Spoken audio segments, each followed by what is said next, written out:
Madame, Messieurs, voilà pour les titres et bienvenue dans cette grande édition du journal. Je le disais tout à l'heure, le président de la République démocratique du Congo était dans la capitale zimbabwéenne où il a pris part au 34e sommet de la SADC placé sous le thème stratégie de la SADC pour la transformation économique mise à profit des diverses ressources dans la région pour les développements durables, pour l'enrichissement et la valeur ajoutée. Et selon un communiqué final qui a sanctionné ces assises, il a été notamment répété que les forces démocratiques pour la libération du Rwanda doivent être désarmées. En attendant que les images sur la clôture de cette rencontre nous parviennent, je vous propose de suivre l'ouverture de ce sommet.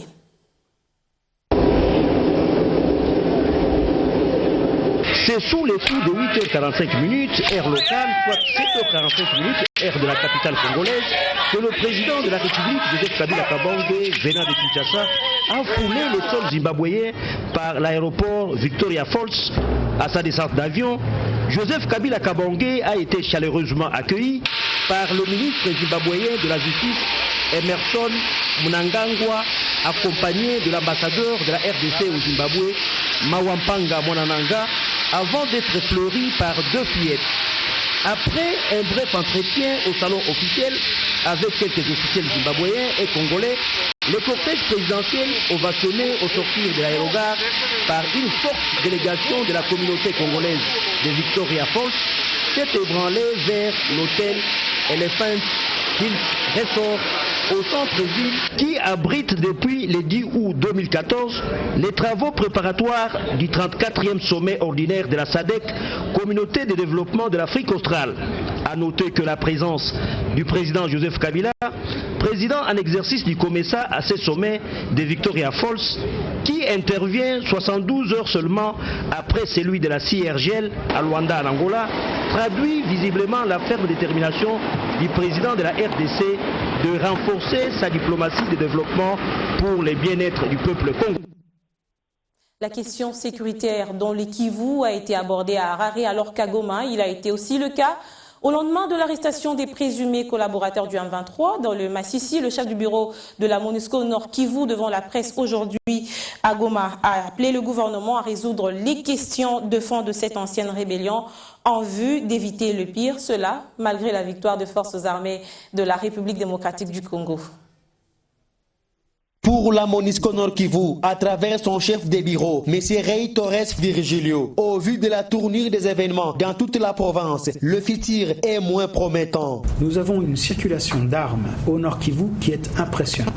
On a eu même dans le Rutshuru, la MONUSCO continue à trouver des caches d'armes. Pareil au Walikale, pareil dans le Grand Nord. Donc il y a des armes qui sont dans les communautés, entre les mains de certaines personnes, qui continuent à constituer un danger. Si vous avez une combinaison de problèmes dans les communautés avec une présence d'armes très facile à acquérir, vous courez toujours le risque d'avoir peut-être pas un mouvement comme le M23, mais des petits groupes ou même des individus qui continuent à commettre des exactions. Le chef des bureaux de la MONUSCO pense que pour sauver la situation, la solution reste de résoudre les questions de fond du M23. Il n'y a pas de solution militaire. Vous avez souvent entendu le SRSG et le Force Commander et le général Wafi et moi-même dire qu'il n'y a pas de solution militaire. Donc la communauté internationale, à travers la MONUSCO, a aidé à défaire le M23. Mais nous avons dit qu'il faut résoudre le problème de fond. Nous ne pouvons pas tout résoudre.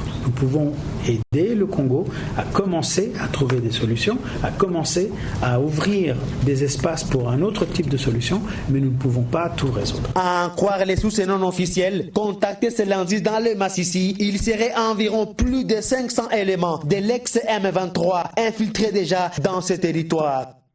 Bonne nouvelle pour la Société nationale des chemins de fer du Congo qui sera prochainement dotée de 10 locomotives neuves, tel qu'a été décidé par le gouvernement au cours de la 33e réunion de la Troïka stratégique tenue ce matin à la primature. L'on s'en est en même temps félicité de la stabilité du cadre macroéconomique, ce en dépit de l'existence des crises sociopolitiques au niveau international. Le rythme de formation a été de 0,013 et 0,014. De sorte qu'en annualisé, nous allons avoir une perspective d'inflation qui se situe autour de 1,2 au niveau 1.3 au niveau national, 1.2 au niveau de la ville de Kinshasa, et donc pas très loin de la situation de l'inflation que nous avons connue au cours de l'année précédente.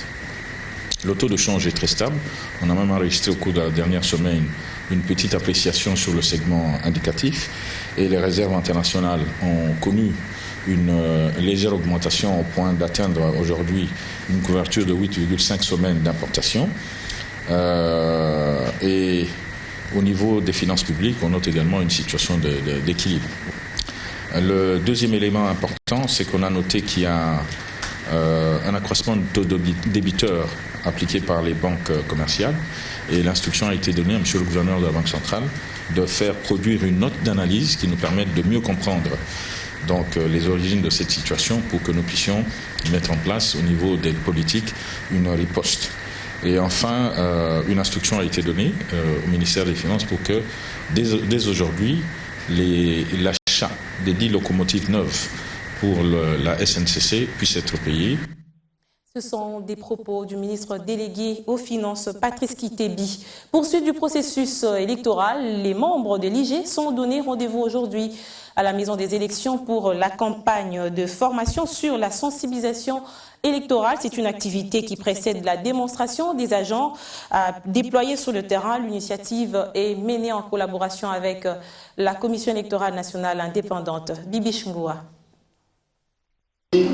La démonstration de force sur le terrain exige une stratégie bien réfléchie. Les membres de la société civile qui s'intéressent aux élections l'ont compris ce lundi. Et pour ne pas le citer, c'est IG qui les amène à l'école de formation et de sensibilisation électorale. C'était en collaboration avec la CENI à la Maison des élections. Nous avons un planning d'activités que nous voulons exploiter les mois qui restent pour cette année. Donc nous voulons donc lancer les activités de formation et de sensibilisation qui sont prévues dans notre planning d'activité pour l'année 2014. Et nous les faisons avec l'appui de la CENI. Les élections, certes, l'alternance pacifique en deux pans.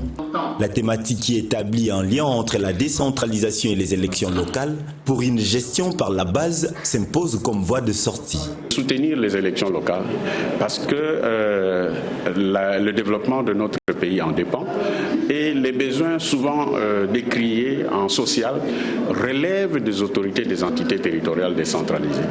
Et nous pensons que les jeunes à qui on n'exige pas l'expérience comme on leur demande dans les institutions au niveau national peuvent se rabattre au niveau des entités territoriales décentralisées, là où du reste on ne gagne pas moins que ceux qui travaillent au niveau national. L'appurement des arriérés électoraux, une obligation pour la CENI qui commence par le plus complexe, entendez les municipales, urbaines et locales, puis viendront les provinciales et sénatoriales. Et sur le terrain électoral, nous nous rendons précisément à Lubero. Nous sommes dans la province orientale plutôt. Des agents de la Commission électorale nationale indépendante ont été libérés hier. Je vous rappelle qu'ils avaient été pris en otage depuis Amabouo par des éléments Maïmaï de l'ULPD conduit par un certain Luc dans le secteur de Bapéré, groupement de Bafaïtouba. Correspondance de Patrick Kitema. Ces agents, parmi eux, un préposé de la CENI territoire de Lubero, deux autres de Bafouassende en province orientale et un représentant du chef de l'agglomération de Mabouo avaient été pris en otage par des éléments Maïmaï de l'ULPD, un groupe rebelle dirigé par un certain Luc. Leur arrestation était intervenue depuis samedi 9 août. Il faut préciser qu'ils n'ont pas été libérés après une négociation, mais ils se sont plutôt échappés. Le préposé de la CENI Lubero, M. Gérard Mirevo, l'un des rescapés, explique le fait. On n'a pas été libérés. Sauf que nous nous sommes échappés la nuit. Le mercredi, la nuit, nous nous sommes échappés. Nous avons fait presque 2 jours de marche, nuit et jour, sans repos. Nous sommes passés par d'autres voies dans la forêt jusqu'à un lieu qu'on appelle Bandoulou. C'est de Bandoulou que nous sommes venus il y a 2 jours avec les 2 préposés de Bafouassende et les délégués de chef de groupement. en fait, on a été menacé de mort, reçu des filles, tout ça. Vraiment, c'était compliqué. Monsieur Gérard Mirevo renseigne que les préposés de la CENI de Bafouassende avaient été pris en otage lorsqu'ils voulaient faire les repères de la rivière Lindi qui est à cheval entre le secteur de Bapera, territoire de Lubero, et la province orientale. Rappelons que ces agents de la CENI avaient été arrêtés la soirée de samedi 9 août 2014 dans l'agglomération de Mabouo, située au nord-ouest du territoire de Lubero. Zoom sur Kinshasa, je vous le disais à l'ouverture de cette grande édition, des jeunes du quartier Kimwenza mettent à profit l'activité d'extraction des sables, ressources dont regorge la rivière Nsaya. C'est pour l'autonomisation et leur prise en charge. Ce n'est ni du diamant ni des mollusques que ces hommes recherchent dans cette rivière Nsaya. Ici au quartier Kimwenza, dans la commune de Mongafula, ces infatigables se mouillent pour mettre à surface des précieuses fines pierres gracieusement nettoyées par cette eau. C'est du simple sable, diriez-vous, mais toute l'énergie à déployer en donne une valeur à sa qualité et sa quantité.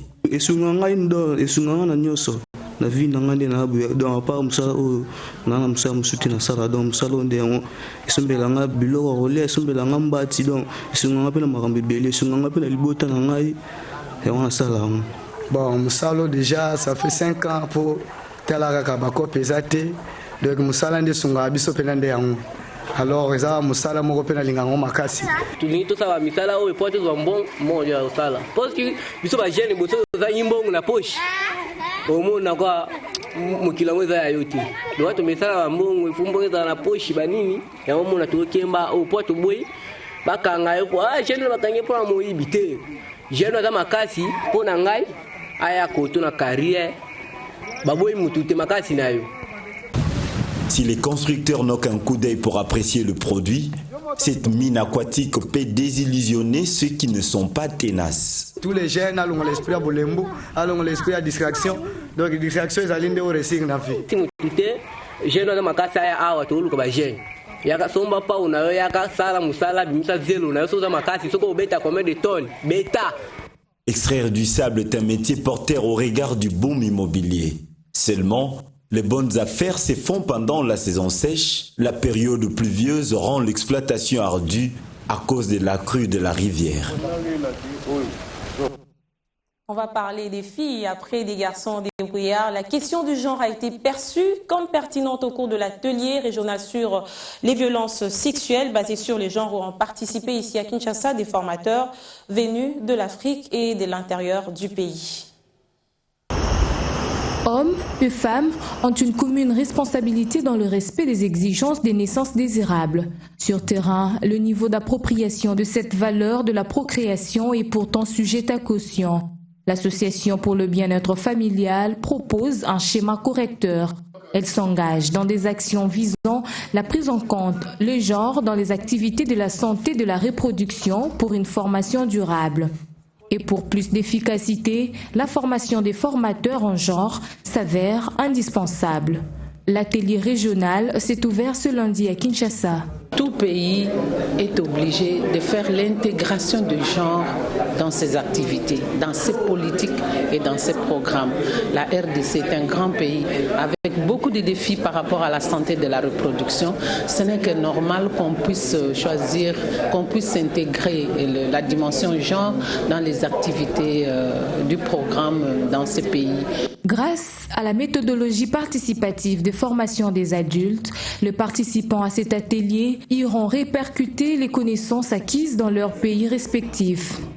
La RDC est désignée comme cadre d'excellence. Les participants devraient développer un état d'esprit sensible au genre pour guider leur travail, mais devraient aussi développer des compétences pédagogiques qui pourraient leur permettre de communiquer ici, les enseignements qu'ils vont recevoir ici, savoir les communiquer à d'autres. En cette première journée, les participants ont échangé sur la compréhension du genre et concepts associés, entre autres sexe et genre, type de violence basée sur le genre, l'égalité des genres. Ces assises prendront fin le vendredi prochain. Est-ce que notre maman est sorcière? Prenons des nouvelles d'ailleurs dans la presse internationale. C'est notre rubrique. À travers les lignes, Afrique.com trouve que face à Boko Haram, Paul Biya est démissionnaire alors que son pays subit la guerre de la secte islamiste et que la psychose gagne les populations. Le président camerounais bouge dans tous les sens en Occident. Les va-et-vient de Paul en Occident laissent perplexe lorsqu'on sait que la situation d'insécurité est grandissante, qui menace la stabilité de son pays. C'est comme si au Cameroun, tout était au mieux dans le meilleur des mondes possibles, pour répandre la formule de Leibniz, célèbre philosophe allemand du XVIIIe siècle, alors que ce pays est officiellement en guerre depuis 3 mois contre les islamistes de Boko Haram. Et puis, dernière heure rapporte qu'en Israël, un mariage entre un musulman et une juive cristallise les tensions. Mahmoud et Morel n'avaient pas imaginé que le jour présumé le plus heureux de leur vie, ils devraient se frayer un chemin sous les hurlements haineux des manifestants de l'extrême droite israélienne opposés à ce mariage entre un musulman et une juive convertie. L'union de Mahmoud et Morel a été troublée hier soir au sud de Tel Aviv par les vociférations de plusieurs centaines de jeunes manifestants répondant à l'appel de l'organisation d'extrême droite israélienne, Lehava, qui milite contre l'assimilation des Juifs et les